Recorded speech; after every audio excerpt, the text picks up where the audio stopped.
Assalamualaikum warahmatullahi wabarakatuh. Waalaikumsalam warahmatullahi wabarakatuh. Balik lagi buat Ya, di Bang. konten kita merinding.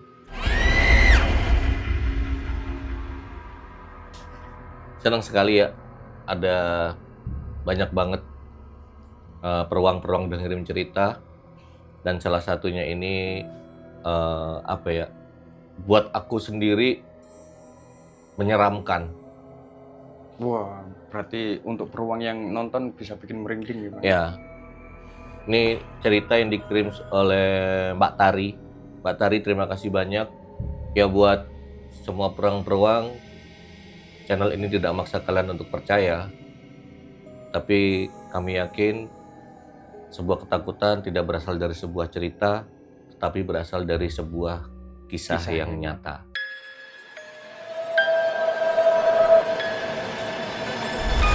Sudah siap dibuat merinding?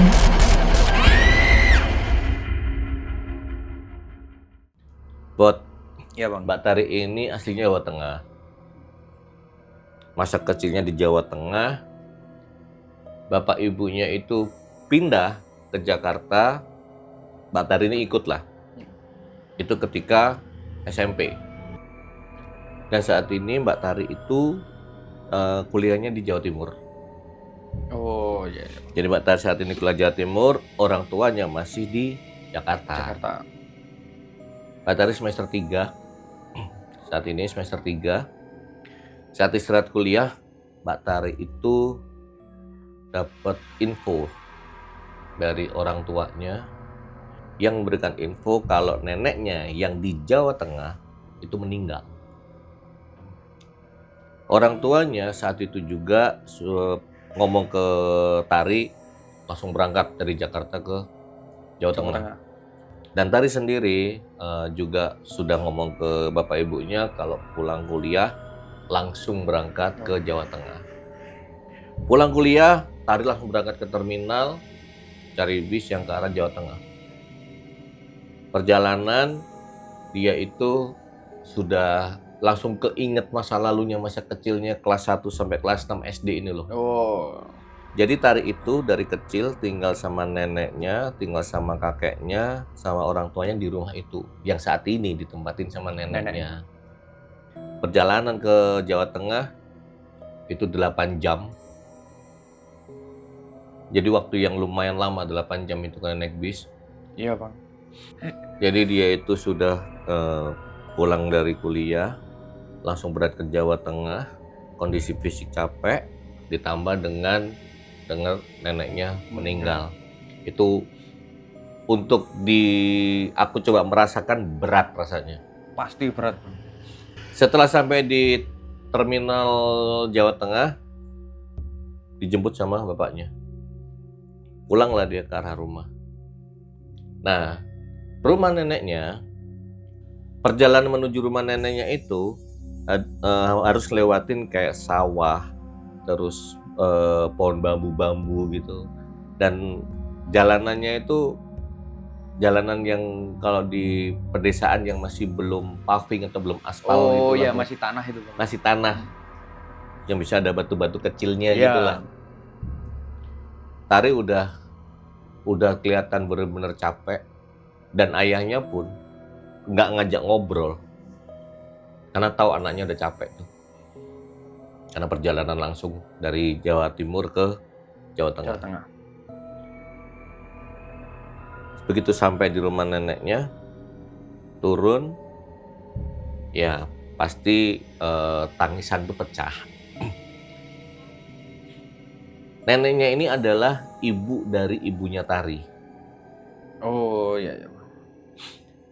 Nah, dia yang kumpul di rumah neneknya itu masih belum lengkap. Adik-adiknya ibunya itu belum datang semua. Karena ibunya Tari itu anak nomor 1. Oh. Begitu sampai di rumahnya, ngobrol, ya mau dimakamin kapan. Ntar kan diurus sama yang kepala desanya lah untuk masalah pemakaman. Itunya. Banyak orang di rumahnya itu. Tapi masih belum lengkap karena adik-adiknya ibunya belum semua datang. Tari ikut ngobrol di situ, melihat jenazah neneknya pertama kali. datang lihat kan ya pasti sudah dimandikan lah. Oh. Dan Berarti- warga sana itu sangat menghormati neneknya Tari. Sangat-sangat menghormati neneknya Tari. Karena berbondong-bondong banyak sekali warga sana yang datang. Ya Tari kalau cuek tidak menemui kan juga nggak enak. Nggak enak. Karena di desa itu masa kecilnya Tari. Orang-orang udah pada tahu Tari. Banyak yang kenal. Banyak yang kenal. Setelah nemuin tetangga-tetangga di situ, Tari pamit ke ibunya. Mah, aku mandi dulu ya. Aku capek banget. Ya udah, tas kamu taruh di kamarmu. Jadi kamar masa kecilnya Tari. Oh. Nah, kamarnya Tari itu paling belakang, mentok. Nah, kalau dari kamarnya Tari mentok terus ke arah kanan itu ke arah dapur. Jadi di rumah itu ada 4 kamar. Ruang tamu Ya. depan. Nah, ruang tamu udah tembok, cuma ada jalan kecil gitulah yang untuk kayak gang gitu loh, Bro. Lorong, betul, kayak lorong. Lurus mentok di kiri itu kamarnya Tari.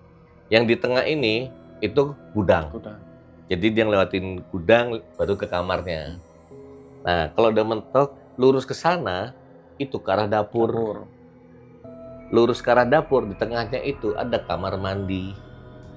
Kamar neneknya Tari itu begitu masuk lorong awal. Yang pertama ini kamar neneknya, yang kedua ini kamar orang tuanya, bapak ibunya Tari, zaman dulu itu. Nah, ke sana lurus tuh Tari mentok itu baru ke kanan ke arah dapur. Tari jalan ke arah kamarnya, begitu dia buka pintu, kamarnya tidak berubah sama sekali. Yaitu kamar masa kecilnya Tari dengan hiasan-hiasannya itu masih sama. Berarti nggak dirubah sama Tidak sekali. dirubah sama sekali sama kakek neneknya. Nah, kakeknya ini sudah meninggal 10 tahun sebelum neneknya yang meninggal ini. Tari melihat kamarnya langsung tambah sedih karena memang tidak dirubah. Kasurnya juga masih itu, lemarinya ya kalau orang dulu itu kan pasti kayu-kayu kan. Iya. Lemari, meja ataupun kayu-kayu yang vintage gitulah, yang zaman dulu gitulah. Zaman dulu banyak-banyak ukiran. Ya, betul. Tari masuk kamar, mau mandi, udah beres-beres, tata pakaian. Ayahnya datang. Ibu Rari, ikhlasin nenek ya, memang nenek udah tua. Dan nenek sakit-sakitan. Usia neneknya itu 98 tahun. Lumayan. Udah tua gitu loh neneknya. Ayahnya keluar lagi, Tari masuk ke kamar mandi. Nah, ketika Tari keluar dari pintunya, pintu itu begitu dibuka, itu langsung lorong ke arah dapur.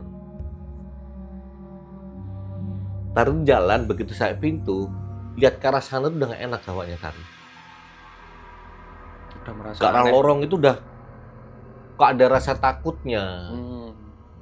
Tapi masa di rumah nenek, masa aku takut, ini rumah masa kecilku. Tari mikirnya itu kan. Apalagi banyak orang ya, Pak. Banyak orang, di luar itu banyak banget orang. Udahlah dia tetap jalan. Nah, di tengah-tengah sebelum dapur itu kan kamar mandi. Ya. Masuklah dia kamar mandi di situ. Nah, di kamar mandi neneknya itu atapnya itu ada 2 plafon yang hilang.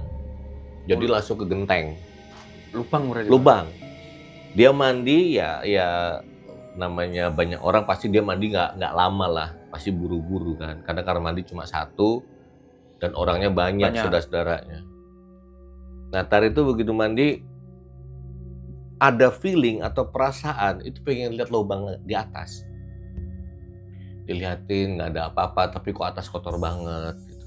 Kan langsung genteng kan gitu. Dah Tari mandi lagi. Begitu selesai mandi, dia ambil handuk. Entah kenapa tiba-tiba noleh ke atas gini. Kayak ada wajah yang nonton Tari gini nih.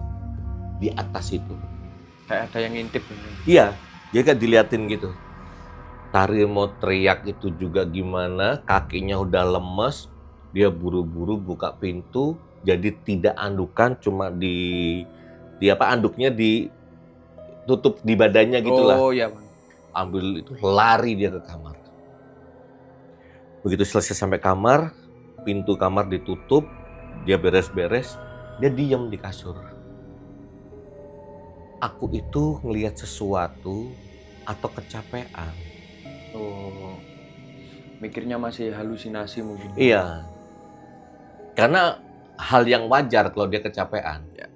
Karena perjalanan jauh. Jauh. Pulang kuliah juga. Setelah selesai pakai baju, dia keluar nemuin orang-orang lagi. Ya dia cuma bisa ngeliatin neneknya aja, bantuin nata-nata, ngajak ngobrol tetangga yang memang sudah kenal. Jam sudah nunjukin jam 11 malam, Bot. Tari pamit sama ayahnya. Pak, aku tidur dulu. Besok nenek dimakamin jam berapa? Rencananya jam 9 pagi. Ya mudah-mudahan om sama tante kamu udah datang. Tari mikirnya, oh ya udah agak siang kan, nggak jam 9. Masuklah Tari ke kamarnya. Nah, kamarnya itu begitu masuk pintu kamar, depan tuh udah kasur. Oh iya. Depan udah kasur. Kamar Tari nggak begitu besar, kecil. Nah, begitu dia masuk kamar, loh kok ada ibunya tidur. Nempel di tembok ibunya, yang ujung sana, membelakangi Tari lah. Udahlah Tari pelan-pelan. Pintunya kalau mau ditutup nanti kalau ayah masuk nyari ibu malah kaget atau gimana, dibukalah pintu itu. Tari tidur. Nah, Tari tidur, badannya ngadepnya itu ke arah pintu. Jadi saling membelakangi sama ibunya. Tari itu berusaha untuk tidur, masih nggak bisa.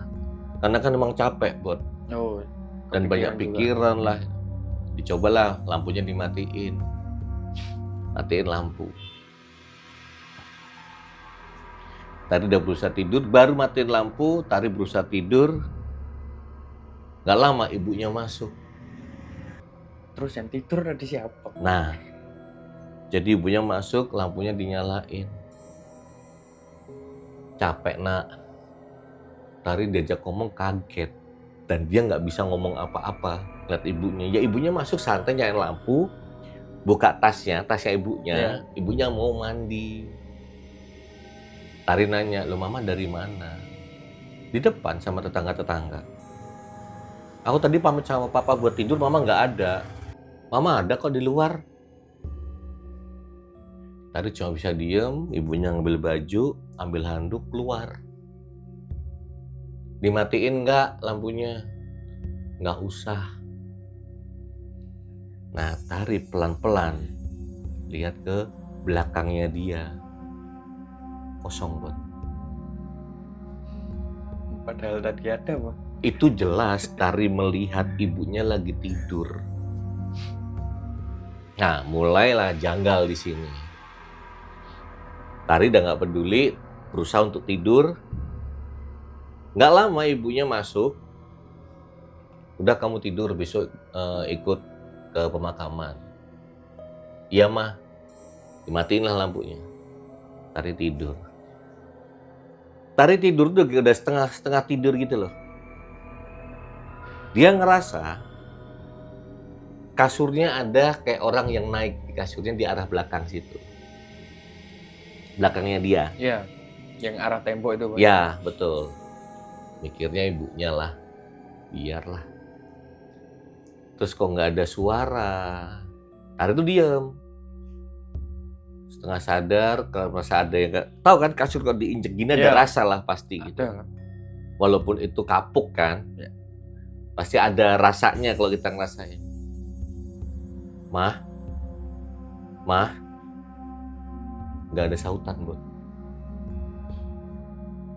Begitu Tari coba noleh sini, nggak ada orang, Bot. Kedua kalinya ya. Ya, tapi dia benar-benar merasa ada orang yang naik. Nggak lama Tari begitu di belakang ini nggak ada orang, dia cepet-cepet tidur. Tapi nggak tenang, Bot. Terus dia masih nggak yakin tuh. Nggak yakin, masa sih? kenapa ini gitu loh. Ya. Tanya-tanya besar. Coba mau noleh ke belakang lagi. Nah, jadi kalau mau noleh, pintu kamarnya itu kan pas di muka gini loh, Bud. Kalau kita pintu tidur, Oh, dibuka iya. gitu, itu pas kepala. Di kasurnya itu loh. Bukan kaki, tapi Bukan kaki, kepala. Nah, lemarinya itu di sisi kirinya pintu. Oh, Di iya. dalam kirinya pintu. Begitu dia penasaran, masa nggak ada siapa-siapa, aku ngerasa ada yang nginjek ini kasur. Pengen membuktikan lagi. Begitu mau balik badan, dia ngelihat ke arah, ya pasti ngeliatin gini kan, kelewat itu lemari. Iya. Di atas lemari itu ada yang jongkok, cewek, rambutnya itu berantakan, matanya tuh ngeliatin Tari gini. Belum sempat ngeliat ke belakangnya dia, penasarannya dia yang pertama, dia loncat lari buat keluar dari kamar. Saking takutnya. Saking takutnya. Dia keluar ke arah ruang tamu. Dan sampai di ruang tamu, Tari bingung, semua lampu mati dan sepi. Udah pada pulang mungkin. Nah, begitu dia bingung, kok sepi, dan di ruang tamu cuma ada jenazahnya neneknya. Nggak ada satu orang pun, dan lampu sudah dimatiin. Makin takut Tari, baliklah ke kamarnya dia. Balik kamarnya tidur dia, berusaha untuk tidur dia. Tapi dengan rasa yang deg-degan. Jadi kayak ditutupin semua sekepalanya gini lah. Udah bener-bener rasa takut yang tingkat tinggi yang dirasain itu mungkin. Dia berusaha untuk tidur, nggak lama kayak ada yang naik di kasur lagi, Bro. Tari makin deg-degan, dia cuma bisa doa. Dia tuh bener-bener terasa, Bro. Kalau orang nginjek 1, 2, di kasur kan terasa kan tekanannya gitu. Dia tuh bener-bener dirasain 1, 2, 3, 4, terus kayak tidur di sampingnya, itu bener-bener terasa di Tari. Tari udah nggak mau lagi mau ngeliat terserah itu siapa, nggak peduli dia, kan udah takut. Udah diem doa, dan nggak lama dari setelah dia merasakan ada yang tidur, dia ngerasa ada yang meluk dari luar. Tari semakin nggak karu-karuan rasanya, Bot. Kok ada kayak tangan meluk Tari gini loh dia dari luar selimutnya itu. Tapi nggak ada suara. Cuma perasaan aja. Rasa yang dia tuh kayak ada yang meluk, makin ketakutan. Dia cuma bertahan itu, bener-bener bertahan sambil kuat baca doa itu dia. Dia namanya sendirian, terus dia mengalami kok sepi rumah. Makin nggak kuat. Dia punya pikiran, dok, aku keluar dari rumah langsung ke tetangga. Mikirnya dia gitu. Nekat dia, buka selimutnya, nggak mau ngeliat mana-mana, langsung keluar kamar. Begitu keluar kamar, dia ke arah ruang tamu. Rame orang dan terang. Padahal tadi mati, sepi. Tari cuma bisa diam. Dia bingung apa yang dia alami itu. Dia bingung tuh. Nah, begitu lihat Tari panik, ibunya tuh dia ngeliatin gini, kamu kenapa? Enggak, mah. Enggak apa-apa. Dia terus duduk di ujung, diem. Jadi dia coba mikir nih, apa yang dia alami. Akhirnya yang di kamar mandi itu masuk, terus yang awalnya dia mau tidur, ibunya ada di situ, tuh langsung keinget semua tuh. Flashback lagi. Akhirnya Tari udah nggak mau tidur. Ayahnya ngomong, udah tidur Gi. Enggak, Pak. Udah takut dah itu. Yang penting aku di tempat rame, udah tenang. Tari bertahan sampai subuh di luar itu, bareng sama tetangga sama saudaranya. Begitu subuh dia ke kamar mandi, wudu, sholat subuh, keluar lagi, dah ikutlah ke pemakaman.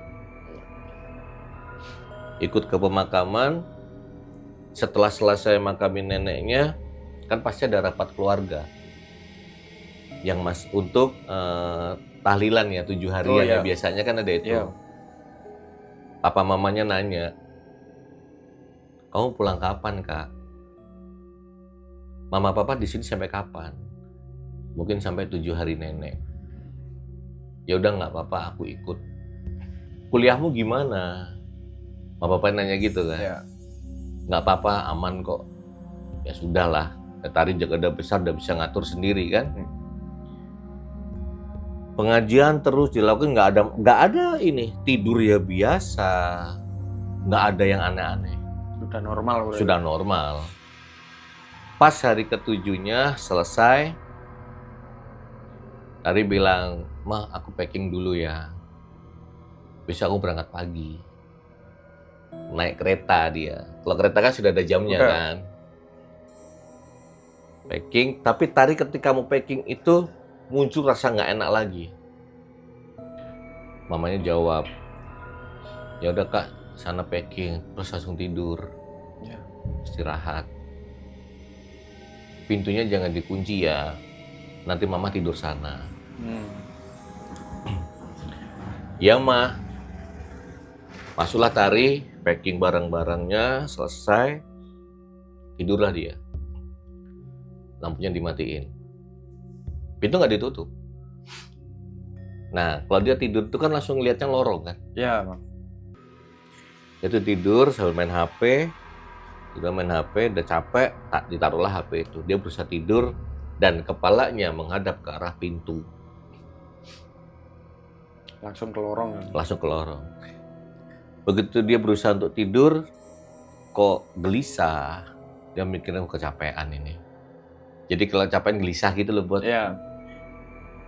Udah dimerem-meremin masih kok nggak bisa tidur.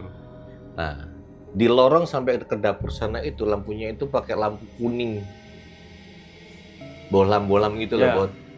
Zaman dulu tuh. Dia tuh ngeliatin gitu. Begitu melek dia tuh ngeliatin. Itu kayak ada cewek di dapur. Nah, berdiri ngeliatin kamar gini.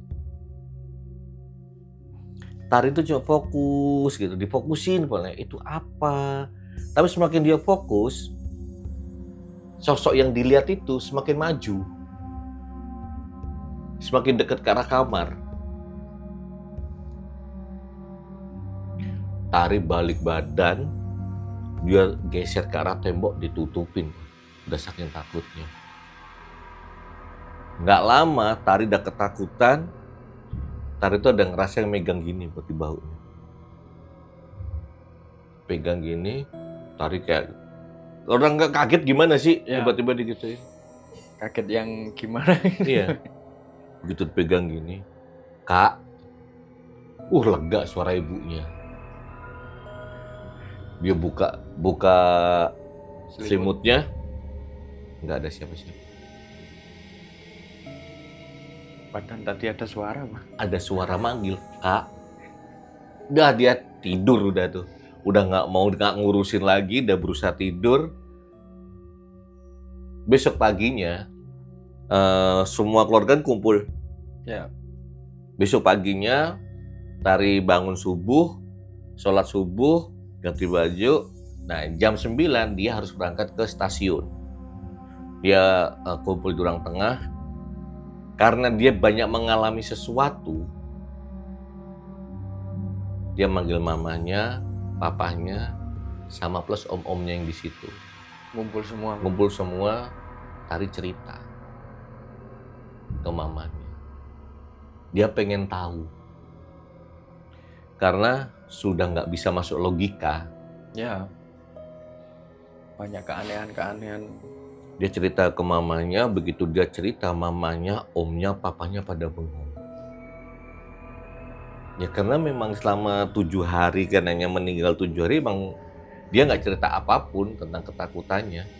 Tentang kejadian apa yang dia alami. Mulai dari kamar mandi, yang dia di kamar, terus dia keluar gelap. Nggak lama keluar lagi terang. Terus yang di dapur, yang lihat sosok mendekat, itu diceritain semua sama Tari ke ibunya. Karena Tari sudah mengalami itu, akhirnya adik dari ibunya ngomong, Mbak, lebih baik Tari diceritain. Jujur aja. Tari makin penasaran.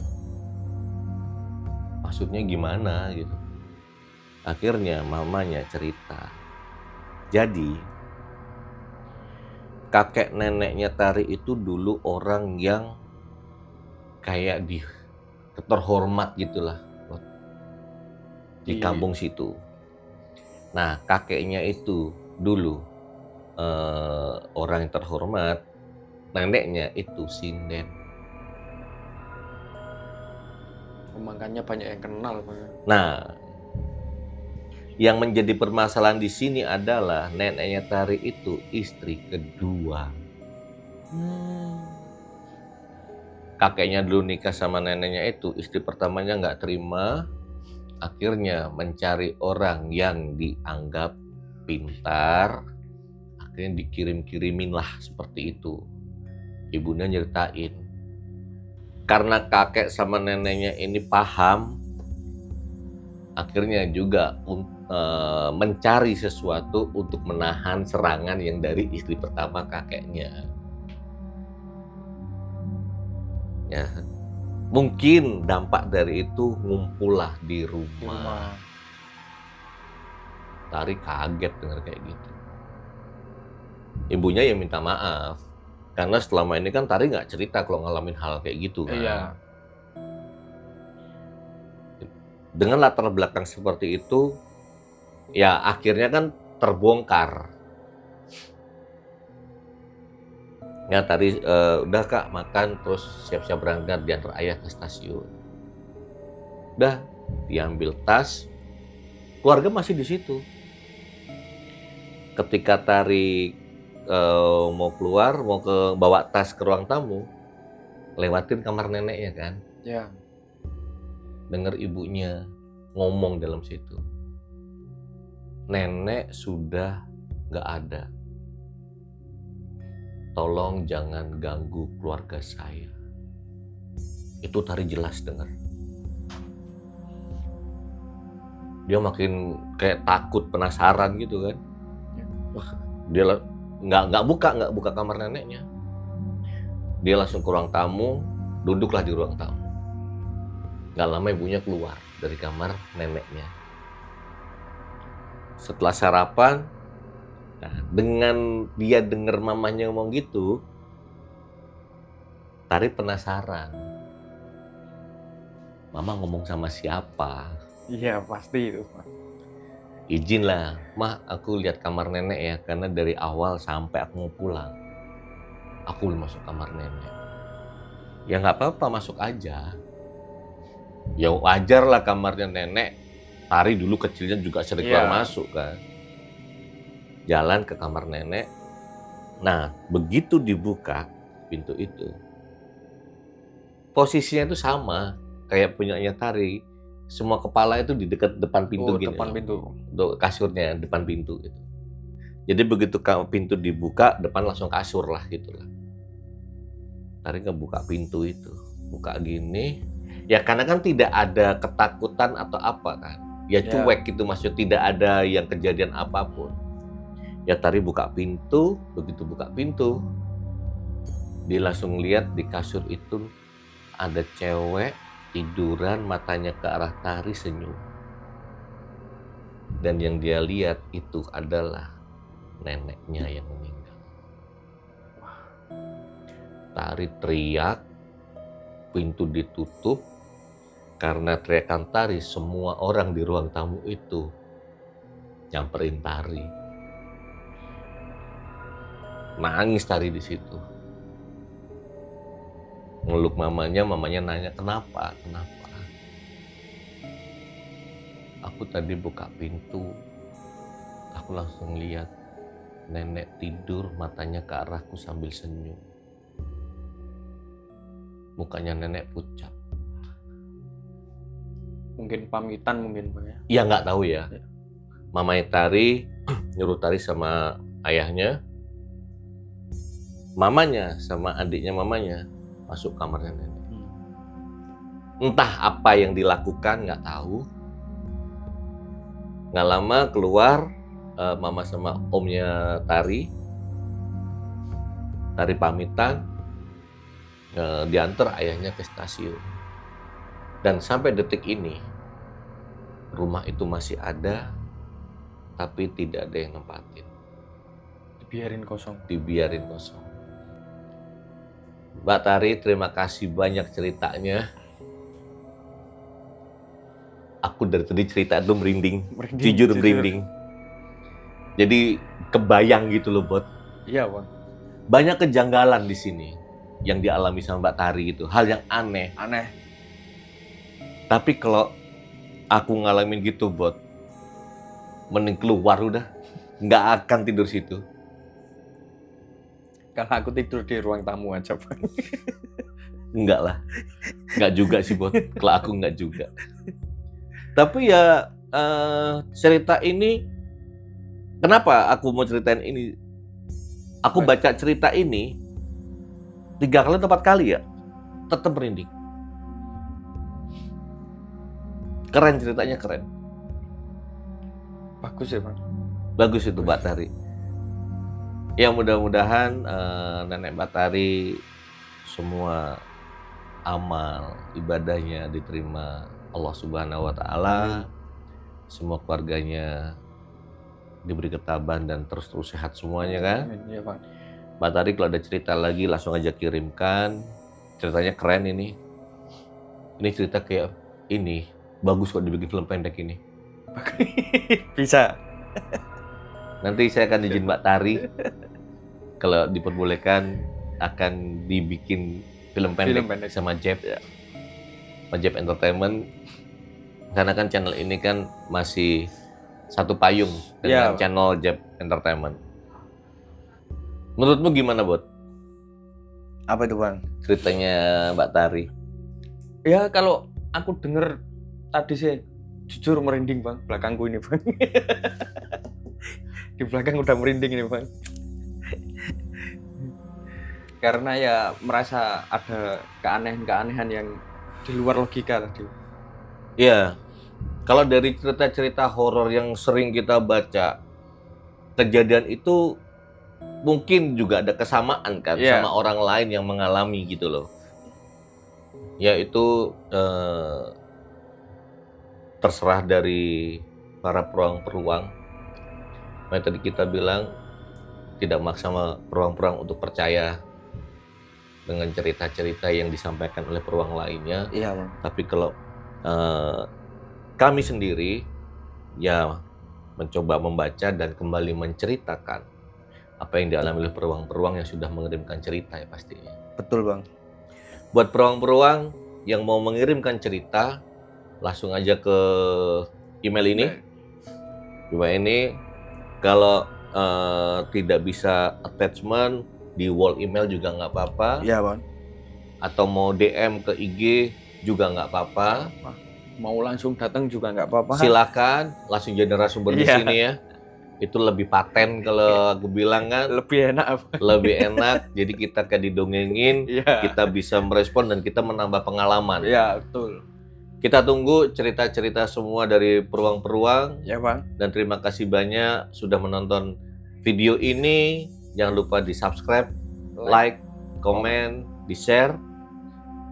Channel ini tidak memaksa kalian untuk percaya, tapi menurut kami ketakutan bukan berasal dari sebuah cerita, tapi semua berasal dari kejadian yang nyata.